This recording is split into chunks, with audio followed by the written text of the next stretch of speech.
কামাণ্ডোৰ post ওলাব, পুলিচৰ post ওলাব, 3rd গ্ৰেড 4th গ্ৰেড চবৰ পোষ্ট ওলাব। জুলাই মাহত পুলিচৰ দৌৰা হ'ব। জুলাই অলপ গৰম থাকিব, তথাপিতো তহঁতি দৌৰিব লাগিব, হ'ব?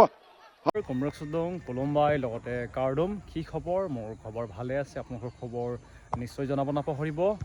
তো এইকেইদিন কিছুমান মোক প্ৰশ্ন সুধিছে, বিশেষকৈ কামাণ্ডো বেটেলিয়ান নতুনকৈ ভেকেঞ্চি আহিব নেকি?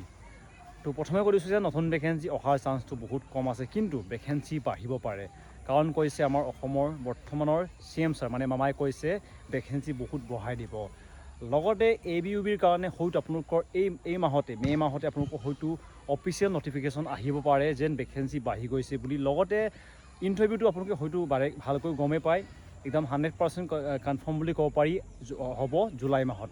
আৰু মই বাৰে বাৰে আপোনালোকক কৈছোঁ যেন এইবাৰৰ আপোনালোকৰ হয়তো ৰানিংটো বহুত কষ্ট হ'ব। এতিয়া বৰ্তমান আমি ফিল্ডতে আছোঁ আৰু এইকেইদিন মই ৰানিঙো কৰি আছোঁ, পিছবেলাও কৰিছোঁ, আগবেলাও কৰিছোঁ।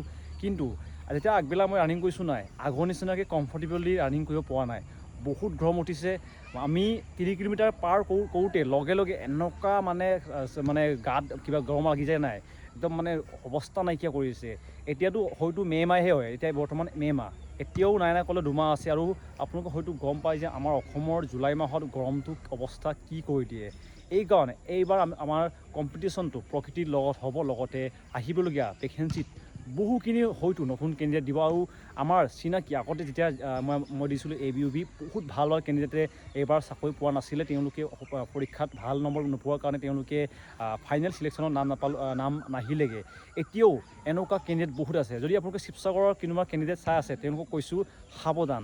আমাৰ ইয়াৰো লোকেল ল'ৰা, লগতে আমাৰ যোনটো ইয়াৰ পৰা প্ৰায় 2 কিলোমিটাৰ 3 কিলোমিটাৰ দূৰতো কিছুমান গাঁও আছে, তাৰো বহুখিনি ভাল কেণ্ডিডেট বৰ্তমানো আছে যেন তেওঁলোকে এটা ভাল কম্পিটিশ্যন দিবৰ কাৰণে বৰ্তমান প্ৰস্তুতি চলাই আছে। লগতে এইবাৰ বহুখিনি কেণ্ডিডেট প্ৰথমবাৰ দিব, তেওঁলোকক বেছিকৈ মানে ভয় লাগে। তেওঁলোকে বহুত ভাল ৰানিং কৰিছে, মই দেখি আছোঁ। আমাতকৈ বয়সত বহুত সৰু ল'ৰা ছোৱালী এইবাৰ এটা ভাল তেওঁলোকে হয়তো এটা মাৰ্ক আনিব। এইটো কাৰণে আমাৰ নিচিনা ছিনিয়ৰ মানে আগতে দি পোৱা তেওঁলোকক কৈছোঁ সাৱধান, ভালকৈ ৰানিং কৰক। লগতে এইবাৰ আপোনালোকে হয়তো গম পাইছে কামাণ্ডো বেটেলিয়ানৰ ভেকেঞ্চিটো বহুত কম আছে, কিন্তু যোনটো CM ছাৰে কৈছে যেন ভেকেঞ্চি বঢ়াই দিব, যদি সঁচাকৈ ভেকেঞ্চি বঢ়াই দিলে বহুত ভাল হ'ব। কিন্তু মই মিছা আপোনালোকক প্ৰতিশ্ৰুতি দিব খোজা নাই, কিন্তু মোৰ মতে বেছি ভেকেঞ্চি নাবাঢ়িব।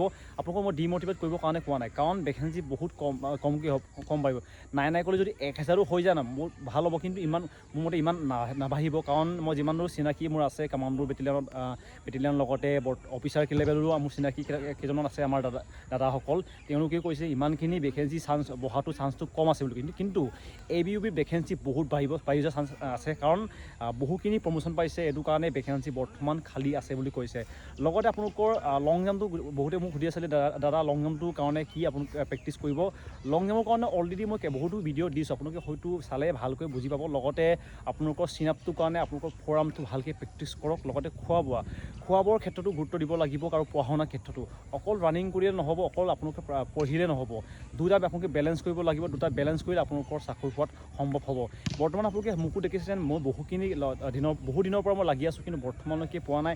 এটা নহয় এটা মোৰ খেলিমেলি হৈ থাকে, এইটো কিন্তু এইবাৰ মই ভালকৈ কৈছোঁ। আৰু মোক বহুতে কৈছে দাদা আপুনি পঢ়া শুনা নকৰে কি? মোৰ পঢ়া শুনা ভিডিঅ'টো মই কেনেকৈ দিম? মই পঢ়ি থকাটো ভিডিঅ' কৰি দিম নেকি? মই পঢ়া শুনা কৰোঁ, কিন্তু ভিডিঅ'টো মোৰ কাৰণে ইমানখিনি চিন্তা কৰাৰ কাৰণে ধন্যবাদ, থেংক ইউ। আৰু আপোনালোকক এটাই ক'ম যে আপোনালোকৰ বৰ্তমান নাই টাইম ক'লে 2 মাহ আছে। 2 মাহ, এই মে' মাহটো যাবই, আৰু জুলাই মাহত প্ৰথম সপ্তাহ হ'ব পাৰে, নহ'লেও লাষ্টও হ'ব পাৰে। কিন্তু আপোনালোকৰ জুন মাহতে আপোনালোকৰ এডমিট কাৰ্ড আহি যাব পাৰে। আৰু এইবাৰ ছোৱালীসকলৰ কাৰণে বহুত ভাল সুবিধা আছে, কাৰণ এইবাৰ ছোৱালীসকলৰ কাৰণে ভেকেঞ্চি বহুত ৰিজাৰ্ভেশ্যন আছে। লগতে এটাই মোক সুধিছিলে যেন দাদা যোনটো এক্সট্ৰা মাৰ্ক দিয়া হয়, এই এক্সট্ৰা মাৰ্ককেইটা কেতিয়া দিয়া হয়গৈ? ফাইনেল মেৰিট লিষ্টত দিয়ে নে প্ৰথমে দিব কৈছে?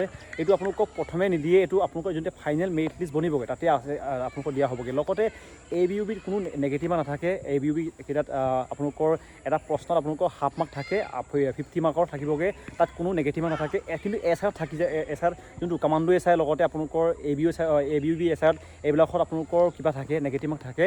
আৰু তাতে আপোনালোকৰ প্ৰথমে আপোনালোকৰ পৰীক্ষা হ'ব, তাৰপিছতে আপোনালোকৰ ৰানিং হ'ব। যোৱাকালি মোক প্ৰশ্ন সুধিছিলে। লগতে বেষ্ট জোতাৰ বিষয়ে মোক সুধিছে, জোতাটোৰ বিষয়ে ইমান ক'ব নোখোজোঁ, কাৰণ মই কেইবাটাও ভিডিঅ'ত জোতাৰ বিষয়ে কৈছোঁ আৰু বহুতে মোক কৈ থাকে দাদা আপুনি যোনটো জোতা ৰেকমেণ্ড কৰে এইটো আমি কিনিব নোৱাৰোঁ বুলি। কিন্তু এনেকুৱা হয় আপোনালোকে এটা বেয়া জোতাৰো ৰানিং কৰিব পাৰিব যদি আপোনালোকৰ বডীত তাকত আছে, কিন্তু এনেকুৱা হয় বেয়া জোতা কিবা মানে ভাল ছেফটি নাথাকে। এতিয়া যোনটো এচি থাকে, লগতে নিউ বেলেঞ্চ আৰু বক্স বুলি এটা কিবা আছে জোতা আছে, লগতে আপোনালোকৰ নাইকি, এডিডাছ এইবিলাকৰ এটা মানে কমফৰ্ট থাকে, আপোনালোকৰ ইঞ্জিনৰ চান্সটো বহুত কম থাকে। এইটো কাৰণে মই কওঁ যে আপোনালোকে এটা ভাল জোতাত ইনভেষ্ট কৰিব। জোতাটো এটা ইনভেষ্টমেণ্ট নিচিনা হয় আমাৰ ল'ৰাসকলৰ কাৰণে, বিশেষকৈ ল'ৰাসকলৰ জোতাৰ প্ৰতি অলপ ইণ্টাৰেষ্ট থাকে, কিন্তু ছোৱালীসকলে ইমান জোতা চোতাৰ বিষয়ে ইমান তেওঁলোকে নাভাবে, তেওঁলোকৰ ড্ৰেছ পাতিৰ বিষয়ে বেছি ইণ্টাৰেষ্ট দিয়ে, কিন্তু ল'ৰাসকলে জোতাটো ভাল মানে ষ্টাইলিছ নিচিনাও হৈ যায়। লগতে মই বুজি পাওঁ যেন জোতাটো কিনাটো ইমান সহজ নহয়, কাৰণ বৰ্তমান আমাৰ যিমানখিনি মোৰ ভিডিঅ' চাইছে তেওঁলোকে হাজিৰা কৰা আছে, কিছুমানতো খাবলৈ কাৰণে বহুত অসুবিধাৰ সৃষ্টি হয় এইবিলাকৰ কাৰণে। আৰু যিমানখিনি মোৰ ভিডিঅ' ভালকৈ চাই তেওঁলোকক এটাই ক'ম যেন প্ৰতিটো বিফলত ঠাই এটা নতুন সুযোগ দিয়ে আকৌ আৰম্ভণি কৰা। এইটো কাৰণে কৈছোঁ ভালকৈ এইবাৰ আপোনালোকৰ মা দেউতাক এটা ভাল মানে স্মাইল এটা যদি দিব মন আছে, ভালকৈ প্ৰচেষ্টা কৰক, ভালকৈ চেষ্টা কৰক। মোৰ লাগি আছোঁ, মোকো বহুতে কৈ থাকে দাদা আপুনি এইবাৰ পাই যাব বুলি। আশা কৰোঁ আমি একেলগে ডিউটিও কৰিম। লগতে যিমানখিনি বৰ্তমান মোৰ ভিডিঅ' চাই তেওঁলোকক কৈছোঁ ইমান আপোনালোকে সহজে নল'ব যে মই ভালকৈ ৰানিং কৰিছোঁ মই পামেই, এইটো নহ'ব। হয়তো বহুজনৰ মোৰ বৰ্তমান ভিডিঅ' চোৱা হয়তো নাপাব পাৰে, হয়তো এতিয়া বৰ্তমান ভিডিঅ' চোৱাই তাৰে ভিতৰত কিছুমান পাই যাব পাৰে। এইটো কাৰণে যদি আপোনালোকে ভালকৈ ৰানিং কৰিছে, ভালকৈ প্ৰচেছ চলাইছে নিশ্চয় পাব। কিন্তু যদি আপোনালোকে এনেই মোৰ লগৰজনে দিছে মোৰ যাওঁ বুলি ক'লে হয়তো আপোনালোকৰ নহ'বও পাৰে।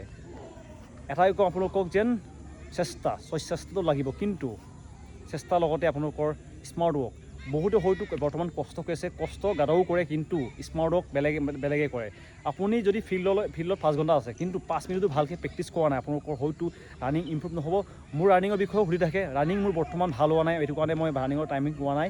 বৰ্তমান মই এনেই জাষ্ট মানে 14 মিনিটৰ ভিতৰত সোমাই আছোঁ, কিন্তু মই ভাল এটা টাইমিঙত বৰ্তমান আনিব পৰা নাই, কাৰণ মই ইমান জোৰ দিয়া নাই। মানে এনেকুৱা হয় বেছি জোৰ দিলে বডীত তাকত নাইকিয়া হৈ যায়, সদায় মানে স্পীড ৰানিং কৰি থাকিলে ইমান ভাল নহয়। যেতিয়া মোৰ ইণ্টাৰভিউ ওচৰ 1 মাহমান থাকিব তেতিয়া মই একদম ফালি দিম, কিন্তু বৰ্তমান জাষ্ট মানে আদতটো লগাই আছোঁ। কিন্তু লং জাম্প ঠিকে গৈ আছে, লং জাম্প লগতে চিনাপটো আৰামছে মোৰ গৈ আছে 16 ফুট। কিন্তু আপোনালোকৰ যোনটো ৰানিঙৰ টাইমিংটো মোৰ আগৰ পৰা ইমান ভাল নহয়, মই যেনে তেনে পাছ কৰিব পাৰোঁ, যেনে তেনে এডমিটটো আহি যায়, আৰু ইমানো মোৰ ৰানিঙত ভাল নহয়। আৰু বহুতে কৈ থাকে দাদা কম্পিটিশ্যন কৰিব নেকি? কম্পিটিশ্যন নকৰোঁ। যদি আপোনালোকে কম্পিটিশ্যন ইমানেই মোৰ লগত কৰিব আছে, কাজিয়াত কৰিব পাৰিব, মাৰ্কেটত কাজিয়া কৰিব এনেকৈ কৰিব পাৰিব, যদি ইমানেই মোৰ লগত লাগিব মন আছে। কিছুমানে কৈ থাকে দাদা আপোনাৰ লগত লাগিম, কিছুমানে কৈ থাকে দাদা আপোনাৰ লগত কিবা কৰিম, মানে তেওঁলোকে মোক চেলেঞ্জ কৰি থাকে যেন 5 কিলোমিটাৰ আপোনাৰ লগত ৰানিং কৰিম বুলি। চেলেঞ্জ মই হয়তো ৰানিঙত নোৱাৰিম, কিন্তু কাজিয়াত যদি আপোনালোকে ইচ্ছা আছে মাতিব, টাইম ক'ব, ডেট ক'ব, আহি যাম, ফালি দিম, এইটো চিধা কথা ক'ম। আৰু আপোনালোকৰ বৰ্তমান যিমানখিনি পৰীক্ষাৰ কাৰণে প্ৰিপেৰেশ্যন কৰিছে মোক সুধি থাকে যে দাদা কোনটো কিতাপ ভাল বুলি। কিতাপৰ বিষয়ে মই নকওঁ, কাৰণ এইটো স্পনচাৰ কৰা নিচিনা হৈ যায়গৈ, মানে বহুতে কৈ থাকে দাদা আপুনি তেওঁৰ পৰা পইচা লৈ পিনি এইটো কৰিছে নেকি বুলি। মই কাৰোবাৰ পইচা নলওঁ, আৰু মই আজিলৈকে এনেকুৱা ভিডিঅ' বনায়ো পোৱা নাই। যাক ভাল লাগে পঢ়ক, ক্লাছ 9, 10 এইবিলাকৰ কিতাপ পঢ়ক, ভালকৈ তাৰ প্ৰশ্ন আহি যায়, এইটো কাৰণে একদম ইণ্টাৰেষ্ট দি পঢ়ক। আৰু আপোনালোকে এটা ভিডিঅ' ক্লিপটো লগাই দিছোঁ আমাৰ অসমৰ বৰ্তমানৰ CM ছাৰে ভেকেঞ্চি বিষয়ে কি কৈছে। কামাণ্ডোৰ পোষ্ট ওলাব, পুলিচৰ পোষ্ট ওলাব, 3rd গ্ৰেড 4th গ্ৰেড চবৰ পোষ্ট ওলাব। জুলাই মাহত পুলিচৰ দৌৰা হ'ব। জুলাই অলপ গৰম থাকিব, তথাপিতো তহঁতি দৌৰিব লাগিব। হ'ব পাৰিবি নাই? ৰেডি? ৰাতিপুৱা দৌৰি আছ? ঠিক আছে। জুলাই মাহত পুলিচৰ পোষ্ট আহিব, অলপ পোষ্ট বঢ়াই দিব কৈছে, অলপ বঢ়াই দিম। হ'ব। ছেপ্টেম্বৰ অক্টোবৰ মাহত 3rd গ্ৰেড 4th গ্ৰেডৰ ইণ্টাৰভিউ হ'ব। আৰু এনেকে এই বছৰটোত মই আৰু 50,000 ল'ৰা ছোৱালীক চাকৰি দিম।